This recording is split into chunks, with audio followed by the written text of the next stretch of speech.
Japan is often introduced through familiar images: Tokyo's neon skyline, bullet trains, anime, sushi, samurai, and advanced technology. But behind those images is a much deeper story about geography, survival, transformation, and power. Japan is an island country in East Asia, positioned in the Pacific Ocean just off the northeast coast of the Asian mainland. That location gave it a rare historical balance. It was close enough to China, Korea, and wider Asia to absorb ideas, religion, writing, architecture, and technology. But it was separated enough by sea to develop its own political rhythms and cultural identity. Japan's history is shaped by this tension between isolation and connection. Again and again, the country borrowed from the outside world, reshaped what it borrowed, and turned it into something unmistakably Japanese. Japan is not one compact landmass. It is an archipelago made up of 4 major islands and more than 14,000 smaller ones. This scattered geography matters because it shaped how people lived, farmed, traded, fought, and governed. Around 3/4 of Japan's land is mountainous and heavily forested, which leaves limited space for agriculture and large settlements. As a result, population and economic activity became concentrated along coastal plains, especially on the eastern side of the country.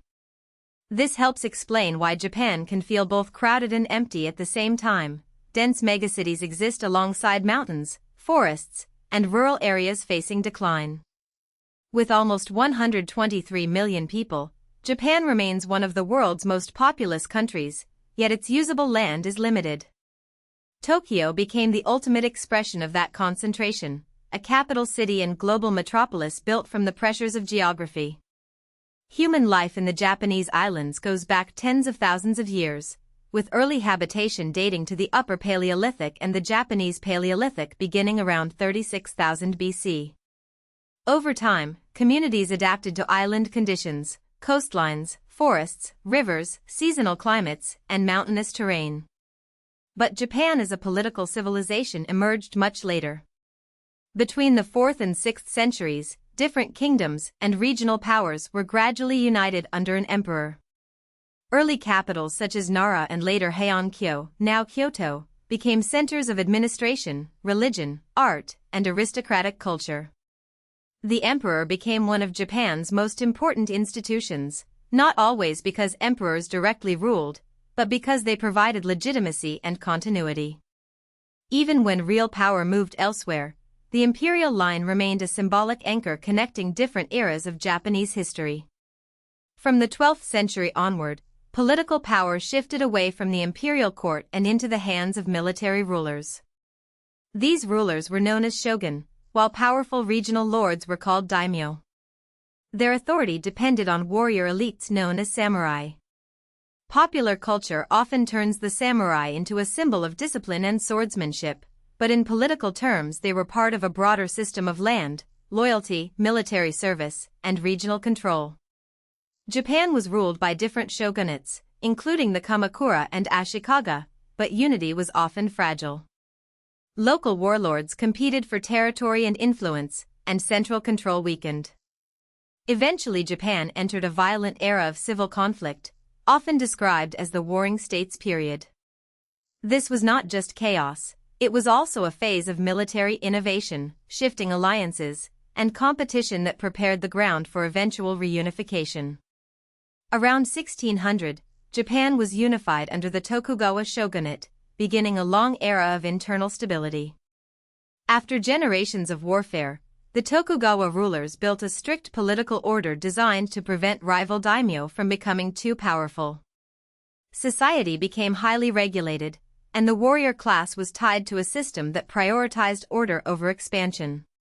One of the best-known Tokugawa policies was Japan's restricted contact with the outside world. Japan was not completely sealed off, but foreign trade and foreign influence were tightly controlled. This gave the country more than 2 centuries of relative peace, allowing cities, commerce, literacy, and culture to develop. But stability came with a cost. While Japan preserved its internal order, industrializing Western powers were transforming warfare, shipping, finance, and empire. The gap between Japan and the outside world was growing. That gap became impossible to ignore in 1853, when an American fleet arrived and pressured Japan to open trade with the West. The arrival of foreign warships exposed the weakness of the Tokugawa system. Japan's leaders could see what had happened elsewhere in Asia. Countries that failed to modernize quickly risked being dominated by imperial powers. The crisis triggered political upheaval and eventually led to the restoration of imperial power in 1868. This moment, known as the Meiji Restoration, was not simply a return to ancient rule. It was a revolutionary modernization project built around the emperor as a unifying symbol. Japan's new leaders understood that survival required rapid change. They reorganized the state, military, education system, industry, and legal institutions to compete with the strongest nations of the 19th century. The Meiji period transformed Japan at extraordinary speed. Railways, factories, modern schools, centralized bureaucracy, and a new army helped turn a formerly feudal society into an industrial state. In 1889, the Meiji Constitution formally defined Japan as a modern imperial power with political institutions modeled partly on Western examples. But modernization was not only defensive. Japan also began to pursue empire. It annexed Taiwan in 1895 and Korea in 1910, marking its rise as a colonial force in Asia. This shift is one of the most important parts of Japan's modern history. The country had feared being colonized, but by industrializing quickly it joined the ranks of imperial powers itself. Its success showed that a non-Western state could master modern industry and military organization, but it also brought domination and suffering to neighboring peoples. In the 20th century, Japan's imperial ambitions became more aggressive and destructive. In 1937, Japan invaded China, expanding a brutal war across East Asia. In 1941, it attacked the United States and European colonial powers, entering World War II as an Axis power. At first, Japan's military advances were dramatic, spreading across the Pacific and Southeast Asia. But the war became a contest of industrial capacity, logistics, and endurance. The United States and its allies gradually pushed Japan back. By 1945, Japanese cities had suffered devastating destruction, and the atomic bombings of Hiroshima and Nagasaki forced the world into a new nuclear age. Japan surrendered that year, ending its empire and beginning Allied occupation. The defeat was catastrophic, but it also created the conditions for Japan's post-war reinvention. After 1945, Japan was rebuilt as a constitutional democracy under Allied occupation. One of the most consequential changes was the new constitution, which renounced Japan's right to declare war. This reshaped the country's identity. Instead of returning to military empire, Japan became a close ally of the United States and one of the first major non-NATO allies of America. Its security position became unusual. Japan retained powerful self-defense capabilities and eventually one of the world's strongest militaries, but its post-war political culture emphasized pacifism and restraint. This arrangement allowed Japan to focus its energy on economic reconstruction. Under the American security umbrella, the country rebuilt its cities, industries, institutions, and international reputation. The post-war settlement turned Japan from a defeated empire into a peaceful economic partner. Japan's economic rise after the war was one of the great transformations of the 20th century. Within a few decades, it became one of the world's largest economies by nominal GDP and a leader in automobiles, electronics, robotics, and advanced manufacturing. Japanese companies became famous for quality control, efficiency, compact design, and technological innovation. Cars, cameras, televisions, gaming systems, and industrial robots carried Japan's reputation around the world. This growth was not accidental. It came from high education levels, disciplined industrial planning, export competitiveness, and cooperation between government and business. Japan proved that a country devastated by war could rebuild into a global economic power without relying on territorial expansion. Its factories, engineers, and brands reshaped global consumer life. But Japan's success eventually faced limits. In the late 20th century, rising real estate and stock prices created a huge asset bubble. When that bubble collapsed in the early 1990s, Japan entered a long period of slow growth known as the Lost Decades. This did not make Japan poor or irrelevant. It remained wealthy, technologically advanced, and globally influential. But the mood changed. Instead of rapid expansion, Japan faced deflation, debt concerns, cautious consumers, and companies struggling to adapt.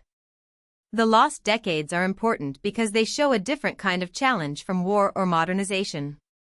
Japan had already become rich, the problem was how to stay dynamic as a mature economy. Its experience became a warning to other advanced countries about bubbles, aging, and stagnation. Modern Japan is a constitutional monarchy with a bicameral legislature called the National Diet. The emperor is a symbol of the state, while elected institutions handle government. Internationally, Japan is widely considered a great power and is the only Asian member of the G7. Its position is strategically important because it sits near major powers, sea routes, and contested regional zones. Japan's post-war constitution limits how it uses force, but the country still maintains major defense capabilities and plays a central role in America's Asian alliance network. This makes Japan a country of careful balance, economically powerful, militarily capable, politically democratic, and constitutionally restrained. Its future role in Asia will depend on how it manages security pressure, alliance commitments, and domestic public opinion. Japan's influence is not only political or economic.